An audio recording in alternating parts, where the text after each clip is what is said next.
Matagumpay na isinagawa ang 2 araw na RCSP Field Immersion Servisyo Caravan sa Barangay Dumagas at Barangay Bawian, Bolinay, Abra.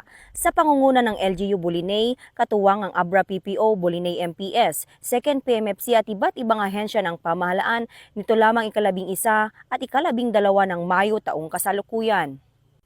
Dinaluhan ito ng mga tauhan ng Abra PPO sa pamumuno ni Police Captain Mary Jane M. Turqueza, Deputy Chief Picadu sa ilalim ng pangangasiwa ni Police Colonel Charles L. Dumalig, Provincial Director. Dumalo rin ang iba't ibang ahensya ng pamahalaan gaya ng AFP, DOH, DOLE, DTI, NCIP, TESDA Abra, DOST, DA, DICT, PhilHealth at iba pang stakeholders upang mag-atid ng serbisyo sa komunidad.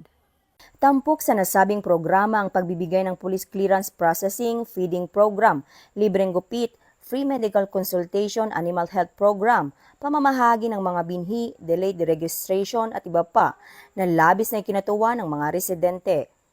Nagbigay rin ng mensahe sina Honorable Mayor Ronald S. Balauas at Honorable Vice Mayor Benipas Balauas habang iprinisinta ni na LGOO Elizabeth B. Layugan at Provincial Director Christopher Dave Alvarez ng DILG Abra ang overview ng RCSP Servisyo Caravan. Sa naturang aktibidad ay iginawad din sa bayan ng Bolinay ang Child Friendly Municipality Award mula sa NCIP. Samantala, hinikayat naman ni Police Captain Turqueza ang suporta ng mamamayan sa mga programa ng kapulisan at tiniyak ang patuloy na paglilingkod ng PNP sa komunidad.